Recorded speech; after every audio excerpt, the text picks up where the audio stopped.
И что-то как-то их эксперимент не удался, на мой взгляд. Беда мягкая, здесь уже пожестче. То, что отсутствует запаска.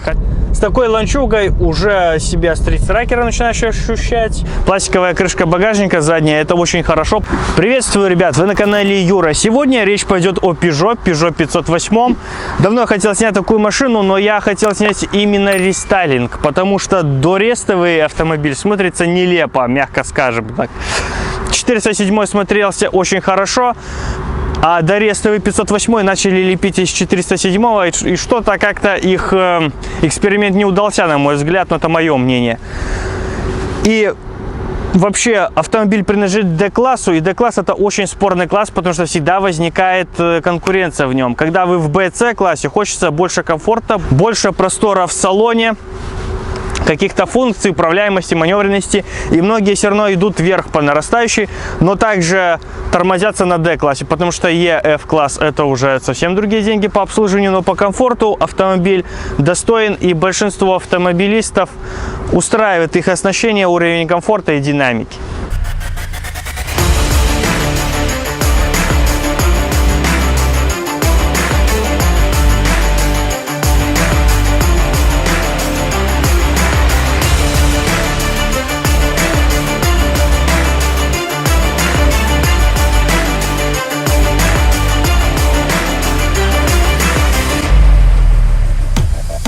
Автомобиль вышел в 2010 году, в 2014 был произведен рестайлинг.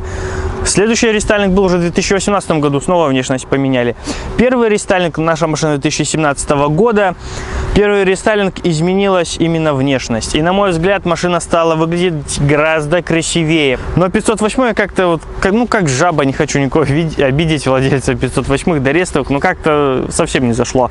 И раз я уже бросился по внешности, дорест и рест, поэтому сразу по ценам. Цена на дорестовые начинается 8500, 9, там 8900, 9200, 9300 и так пошли наверх.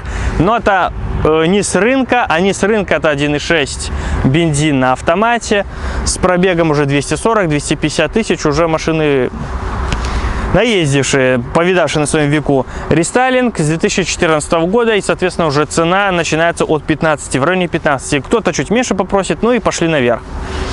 Вот. Ну, второй рестайлинг 2018 уже не для всех, скажем так, в финансовом отношении, хотя и эти тоже не дешевые. Ну и по концепции, по конструкции автомобиля построен на платформе PF3.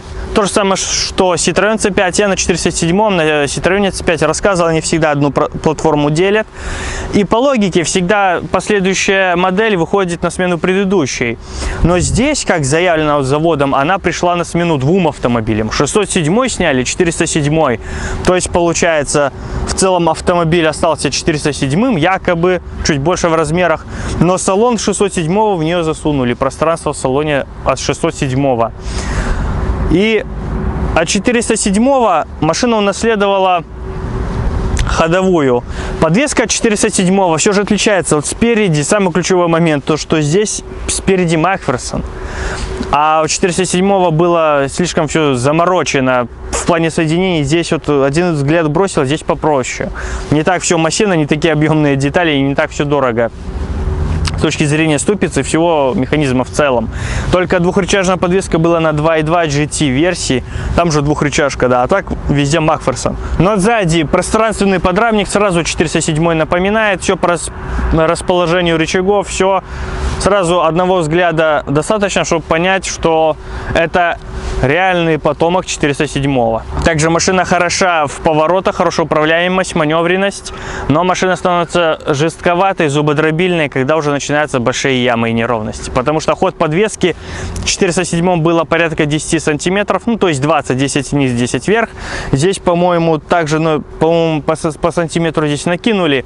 И получается, да, вот машина очень хороша, мягкая, комфортная. Но у нас, в принципе, дороги хорошие, поэтому для нас это не недостаток. Это недостаток для тех людей, которые купят, ну, не знаю, там, где дороги делаются раз там в 5-летку, либо в 10, либо не делались вообще. Поэтому там это, да, будет недостаток.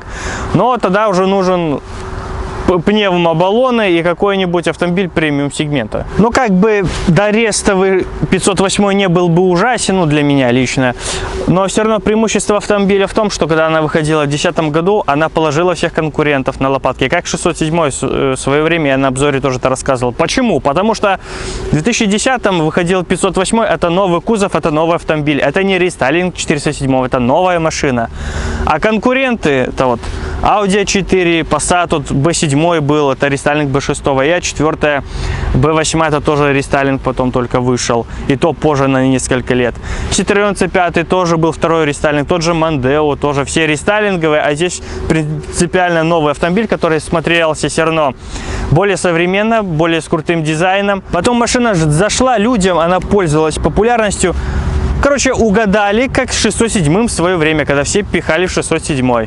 Потому что он выглядел современней, круче, с более агрессивным дизайном. Задняя часть автомобиля тоже очень даже ничего. Потому что 407 я рассказывал, мне не нравились эти, и люди тоже на отзывах жаловались, эти промежуточные их окна, в которых нифига не видно. И ну, полностью вот эта вот мертвая зона была. Здесь все уже вернулись к классике и правильно сделали. В целом, задняя часть и у Дореста симпатичная, там морда их не удалась. А в Ресте и Доресте задняя часть смотрится очень красиво. Это, конечно, сделано дополнительно, потому что были слишком светлые фонари. Но по стеклу, по обзору заднему очень даже ничего. Ну и в целом по багажнику, по пространству стандартный багажник D-класса. Как обычно, боковые ниши и двойной пол всякими плюшками. Преимущество, что пластиковая крышка багажника задняя, это очень хорошо, потому что сейчас, хотя по металлу и Peugeot, и Citroёn вот в серии видео, что купить за определенные там деньги, все снимаем постоянно видео, потому что люди просят сними до 10, сними до 12 и так далее. Я всегда говорил в всех видео, то, что Peugeot действительно и Citroёn очень хороши с точки зрения стойкости коррозии. Но, тем не менее, пластик точно не поддастся коррозии, как металл. Это, конечно, жирный плюс, но жирный минус, вернее, просто минус, то, что отсутствует запаска. Хотелось бы запаска, чтобы была. И в целом на наши зимы, я не знаю, что сейчас сыплят, машины гниют просто на ура, в печальном смысле этого слова, потому что то ли удобрение или что, я не могу понять, но знакомые жестянщики все говорят, блин, столько работы никогда не было, как эти пару зим последних. И отпесочило автомобилю также передние крылья после этой зимы. Но надо отдать должное, не зацвели, ни ржи, ничего, жуки не полезли. Хотя машина 2017 года, 6-летний автомобиль, уже по классике начинает цвести. Здесь такого не наблюдается, так что еще один плюс с точки зрения кузова, только не дизайна, а его силового каркаса, то, что он стоек коррозии. Ну вот мы и в салоне. Первое, что людям нравится, конечно, это панорамная крыша. Смотрится круто, особенно сейчас, в теплое время года. Ну а за счет панорамной крыши, как и у автомобилей, у которых были люки, всегда потолок пониже, и задней части, где она складывается, в теории у вас автомобиль без панорамной крыши будет чуть-чуть выше потолок, более объемный багажник по пространству, по высоте будет. Но опять же, чем-то надо жертвовать, зато красиво, понтово. По салону, конечно, материалы, вот торпеда мягкая, здесь уже пожестче, а вот у меня, к примеру, одинаково все. Но не сказать, чтобы все скрипело, дребезжало. Конечно, все зависит от условий эксплуатации. Если постоянно на ямах, то салон заиграет рано или поздно. Но 262 тысячи километров пробега, руль. Естественно, износ имеет, но не больше, нету ни дыр, ничего. Глянец это тоже не облез. Мелкие царапины на солнце видны, но ничего не слазит. Хромовая эта окантовка целая, невредимая и красивая, потому что это я снимал тоже Джили. 33 тысячи уже кусками уже можно было, там по 2-3 миллиметра такие кругляши, кусочки уже отлетали, уже все, уже пластмасска это белая видно. То есть тоже смотрится, конечно, отвратительно. Классика, переключение радиостанции, треков, громкая связь, управление круизом. звук на аудиосистеме. Трехспицевые рули мне нравятся, и мне больше нравится вот здесь тоже так под спорт, чуть скошенная нижняя часть, она прямая. На Peugeot 5008 я снимал в свое время, там еще дальше пошли уже руль такой интересной формы, нестандартный, так, более такой спортивный, ломаный. Но мне как-то больше классика нравится, но это уже опять же от вкуса каждого. В классическом месте все электростеклоподъемники, управление зеркалами, тоже очень все удобно, блокировка дверей, управление центрального замка. Ну, безусловно, по отзывам всем нравится дизайн автомобиля, он красивый.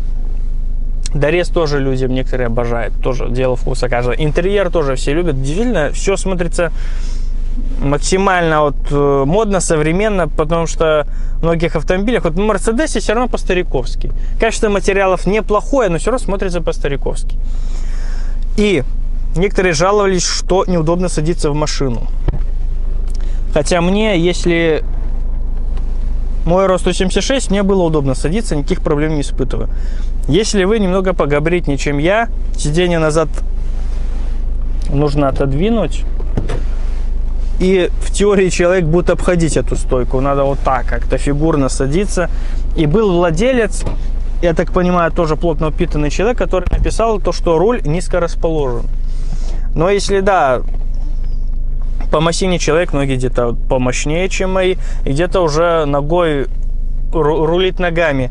Но без проблем можно опуститься ниже в машину. Ну, хотя там посадку, но это опять же в любом D-классе такие недостатки можно поймать. Без разницы и в Citroёn, и в Ваге, в Passat, и в Audi A4. То же самое можно поймать в любой другой машине. Жаловались, что упираешься ногой в торпеду и мешает, мол, якобы газовать. Мол, мало места. Но для этого и есть пробные поездки в салонах, когда вы тестируете автомобиль, подходит вам или не подходит. Я ущерба, никакого ущемления не чувствую. Над головой места предостаточно. Если еще вы цепляетесь головой, преимущество этого автомобиля сложили панорамную крышу, и у вас еще тут ориентировочно сантиметров 5, чтобы в стекло не упереться. Поэтому места хватает. Старт-стоп, бесключевой доступ людям также всем нравился. Слева от меня здесь бардачок, как знаете, на Ваге там ниша для каких-нибудь вещей ваших. Здесь регулировка фарами, вверх задрать, вниз опустить, режим эко отключается. Ну и, соответственно, старт-стоп. Также вторая мультимедиа, где можно вывести скорость на круизе. Вот я регулирую ее расположение вот стрелочками вверх-вниз, и получается мультимедиа меняет свой угол. Можно, ну, под любым углом для себя удобно настроить, чтобы видеть, что показывать. Это, конечно, очень удобно, потому что время движения, когда вы идете вот по трассе хорошо, так, с хорошей скоростью, смотрите в зеркала, и чтобы посмотреть на спидометр, иногда нужно так коситься. А так вы один взгляд, чуть глаза опустили, и у вас на мультимедии круиз, с какой скоростью вы идете, там можно тоже настроить параметры. Это, конечно, очень удобно, и в этом плане Peugeot молодцы. Мультимедиа, сколько я помню, 7 или 8 дюймов. Настройки фонового профиля, разные темы можно выбрать, как вам больше нравится. Так, все активировать либо выключить. И здесь они включены. Очень часто на автомобилях вот помощь при парковке, наблюдение слепых зон, но ограничения от скорости, все контроль за полосой, все функции, как правило, были отключены во всех автомобилях, что я снимал, потому что запаривают пищать, и люди уже, блин, везде off стоит, я захожу в меню, у всех уже все выключено. И в этом плане вопрос, стоит ли переплачивать при покупке за это, когда вот все отключается, потому что тоже человек ехал, решил вальнуть, с кем-то сцепился, уже быстрее, там, без поворота в соседнюю полосу, давай с ним гоняться, и начинает, говорит, пищать. Пищать то, что я из полосы ушел в другую, пищит то, что я превышаю. Говорит, потом, ну, погонялись, остановился, на аварийке стою, говорит, все, повыключал нахрен, и с тех пор ничего не включил. Поэтому за эти, я к чему, за эти функции нужно платить, но человека не раздражает, он ими не пользуется, так что нужно для себя решить, что вам действительно нужно. Хотя такая функция полезна, когда вот я тоже помню, зазеваешься, чуть газанешь, уже под 80 стрелка приближается, а так напоминание будет визжать то, что вот вы превышаете. По автомобилю, вот состояние автомобиля, тут давление в шинах, когда обслуживалось, когда вам следующее ТО. Само сиденье мягкое, мне нравится, здесь комбинированный салон, то есть боковая поддержка кожаная, а центр все на велюрке. Но здесь чехлы установлены, чтобы не стирать салон. Управление аудиосистемой, навигация, медиа, все эти клавиши находятся здесь, это очень удобно. Классическое управление, вернее не классическое, но классическое для Peugeot. И труда не составляет настроить себе температуру, параметры обдувов, интенсивности надува. И ручка коробки тоже в таких мелких царапинах, но не стерся до пластмассы. Эта поверхность глянцевая еще есть. Также по чехлу нету этих мелких трещин, он не рвется. Ну, качество хорошее у автомобиля. По салону не сверхкачественные материалы, но устойчивый к износу, потому что аутсайдер в этом вопросе это, конечно же, Mazda 6. Машина неплохая, клевая, она мне понравилась, она хорошо пуляет, все. Но салон там 130-140 тысяч километров родного пробега было, велюрка, вот видно, что уже затирается, уже далеко не свежий. Для 160 2 раза больше пробег, чем здесь. Здесь 260, там было около 130, и уже видно, что салон затирается. Хотя пуляет хорошо, удобно, комфортно в машине, все, но вот износ материала, вот это раздражает. И получается, ты покупаешь машину, тебе надо перешивать салон, нафиг, вот менять подлокотник, чтобы все было посвежее, покрасивее. Конечно, это огорчает. А салон перешить, он на Авоське D2 тогда снимал, но это было 2 года назад. Полностью перешили сиденья, там перешили вот эти подлокотники, $770 все обошлось. То есть сейчас эта штука 300 надо на это все дело. Спорт S уже с кнопки. Справа зимний режим. Уже не так резко автомобиль понимает, что гололед. Не так резко переключает передачу. И все плавнее происходит. Камера заднего вида на Моник выходит, но, как тоже многие автопроизводители пишут, не доверяйте камере заднего вида, убедитесь дополнительно в зеркалах. Хотя, кстати, зеркала достаточно объемные и расположены хорошо, что они чуть поближе по классике старых ретро-автомобилей, там даже из 60-х годов. Не здесь, у основания двери, а чуть подальше. Мне так ближе и удобнее смотреть в зеркала. Я так, достаточно далеко вижу. Хорошие пухлые зеркала. И вот пишут автопроизводители дополнительно, убедитесь в зеркала. Так нахрена нужна камера заднего вида? Это функция, зачем за нее платить, если ей нельзя верить? Я уже сколько раз в каждом почти видео это говорю, но не могу понять зачем.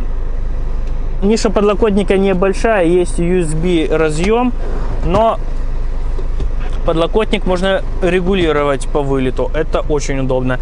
И для более рослых людей, может быть, да, действительно неудобно, нужно, чтобы он был повыше.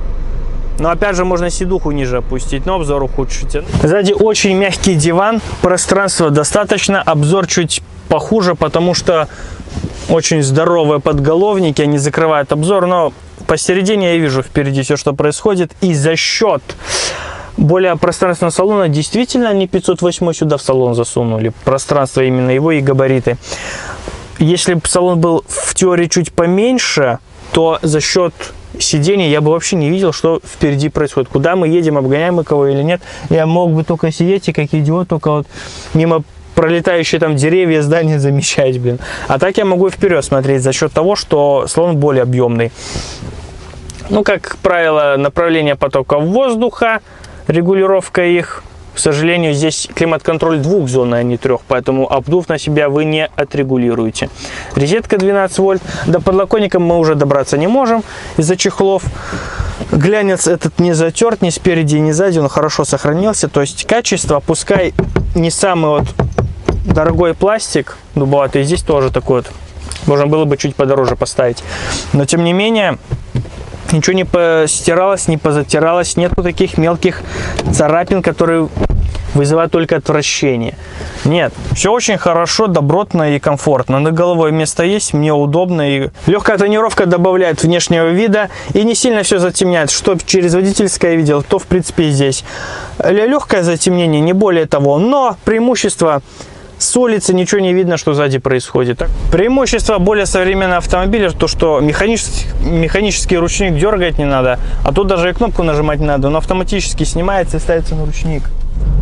Плюс еще у автомобиля сразу заметил, ну, в принципе, и у ВАГа Common Rail'овский уже хорошо, добротно работает, но очень многих автомобилях все равно вот 1.6 дизеля, вот это вот жужжание чувствуется, слышно вот звон этого дизельного двигателя.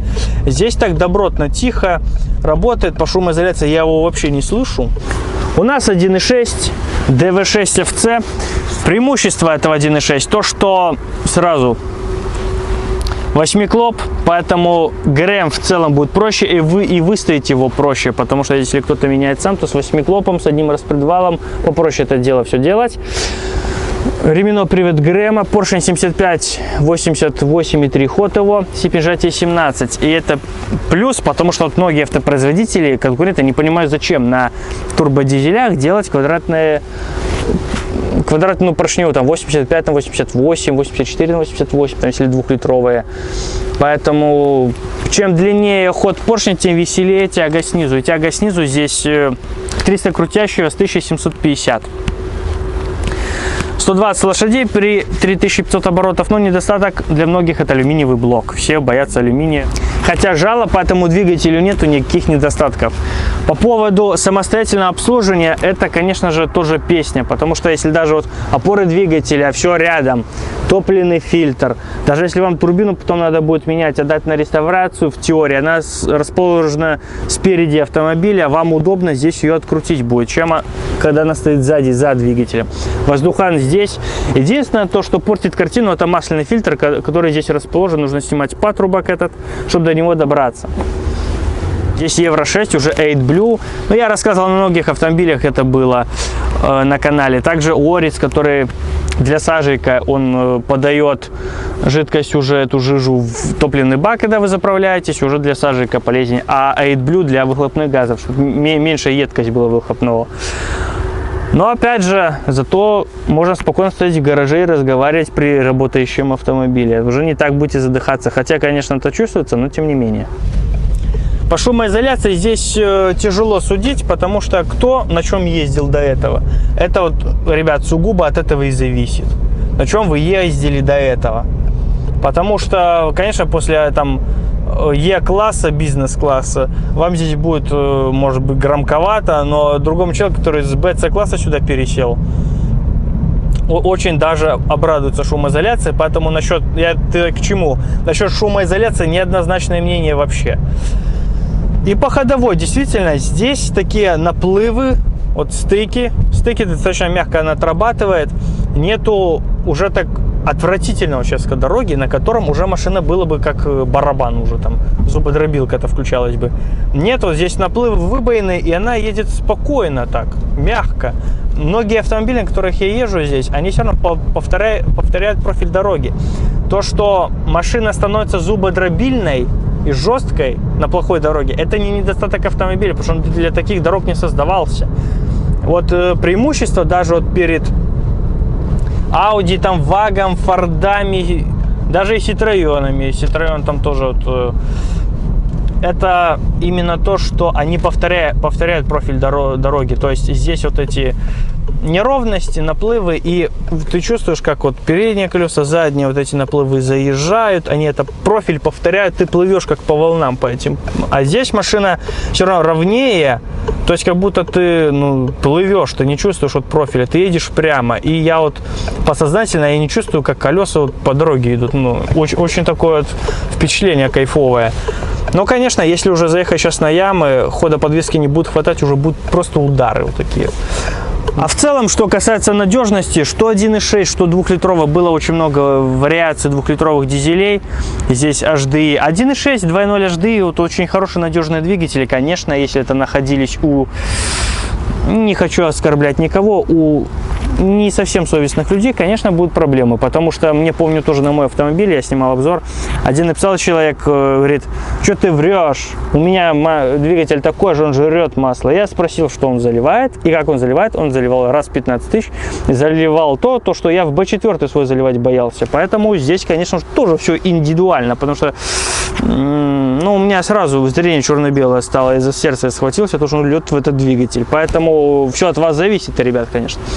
Замена раз 7000 масла, а если город-миллионник, то, конечно, лучше купить эти датчики, где везде уже на многих сайтах их пиарят, тут реклама тоже вылетает, когда сюда ехал, в соцсетях сидел, все равно вылетел эти датчики на моточасы. Если вот вы в миллионнике, постоянно в пробках, то там уже ни о каком пробеге речи не идет. Если вы, 1,5 часа в пробках стоите, то там уже, конечно, моточасы самое важное для этого, если вы педантично подходите к этому вопросу.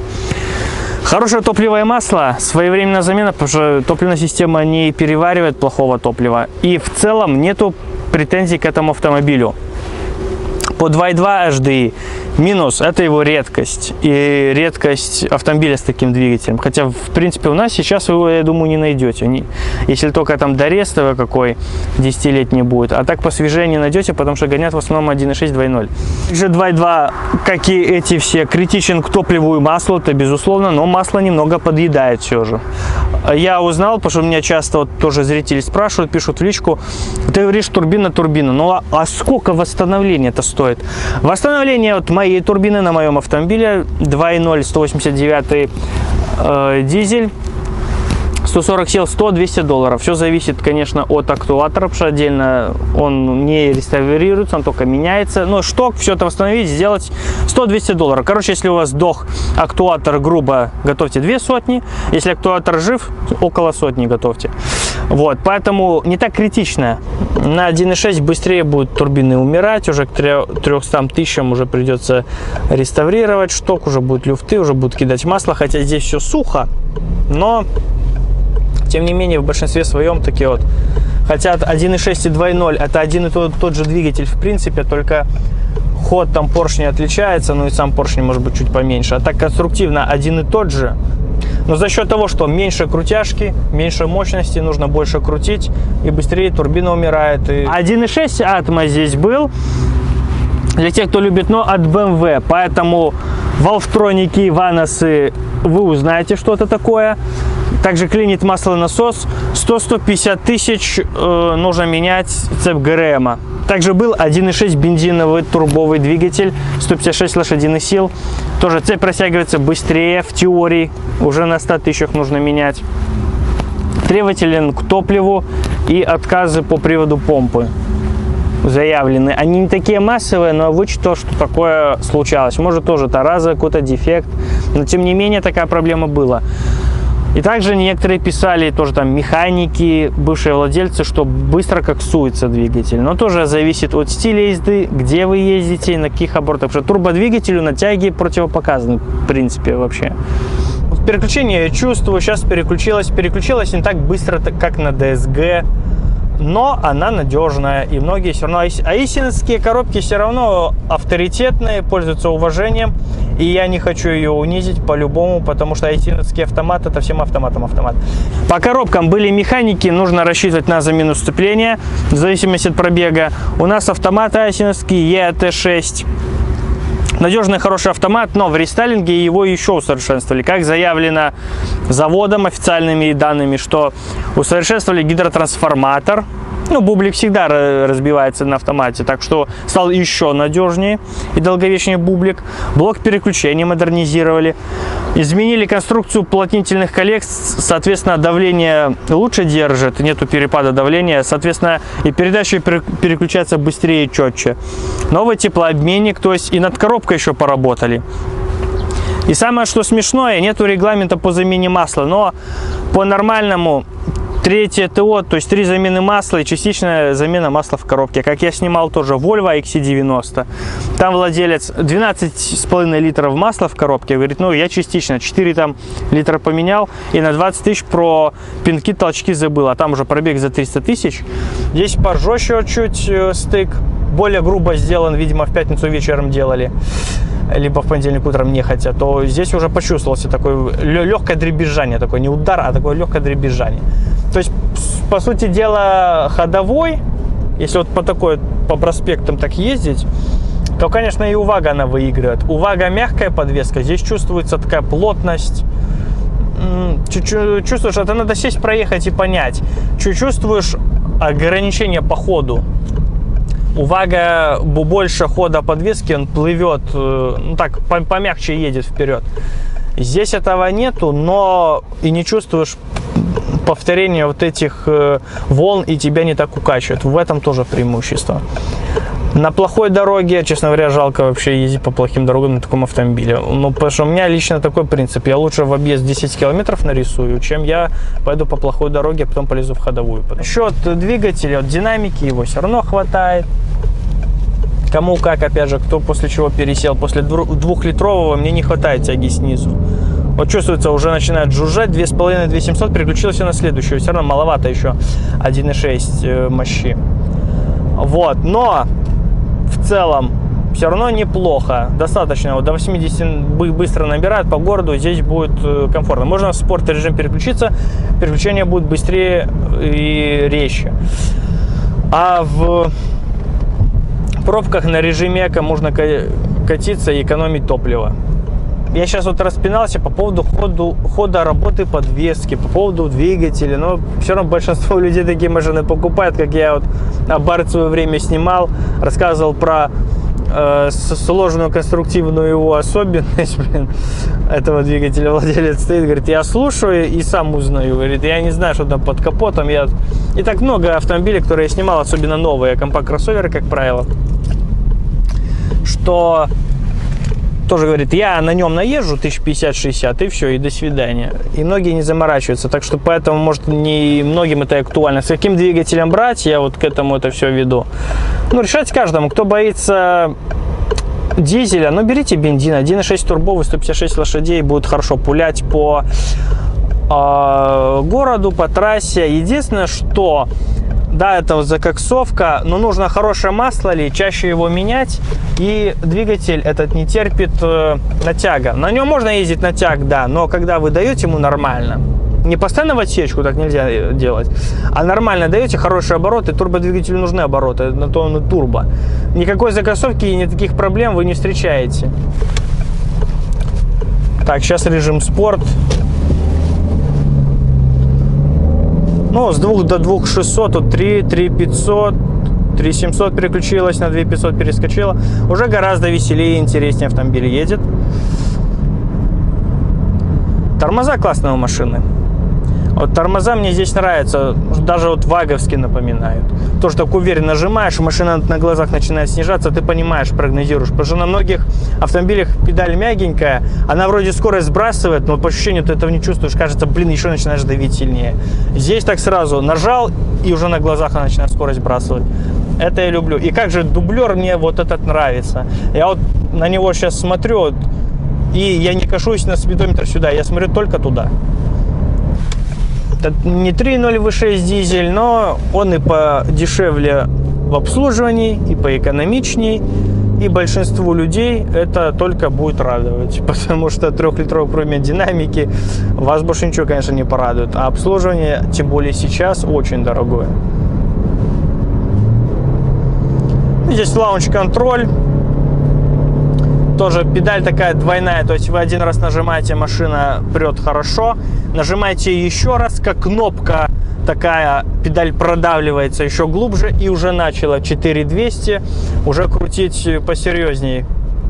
С такой ланчугой уже себя стрит-тракера начинаешь ощущать, уже повеселее гнать на этой машине. Вот сразу нажал. Уже в 3,5 скинула на передачу ниже, в 3,5 выкрутила и пошла. Ну вот и все по ней. В целом автомобили хороши, неплохи, но вот с точки зрения выбора больше будет 1.6, потому что 2-литровый будет дороже по растаможке, поэтому их будет меньше по количеству. Ну и многие покупают 1.6. В целом для города динамики, конечно же, хватает. По кузову, по ходовая преимущество перед 407, то что действительно стало спереди попроще, а передний быстрее сыплется, чем задние. Кузов хороший автомобиля, салон и уже оснащение, интерьер, дизайн как кому, но в целом автомобиль неплох. Действительно здравая покупка, чем покупать новый Б-класс, который стартует от 18-20 тысяч долларов. Ты, безусловно, уже симпатию даешь таким автомобилям. Если нет проблем по кузову, то, как правило, вопросов не возникает в целесообразности покупки. Спасибо большое за внимание. Ставьте лайки, пишите свое мнение в комментах, дополняйтесь, если вы тоже владельцы. Давайте пообщаемся, дополните, что я не сказал, что я не упомянул. Увидимся в следующем видео. Счастливо!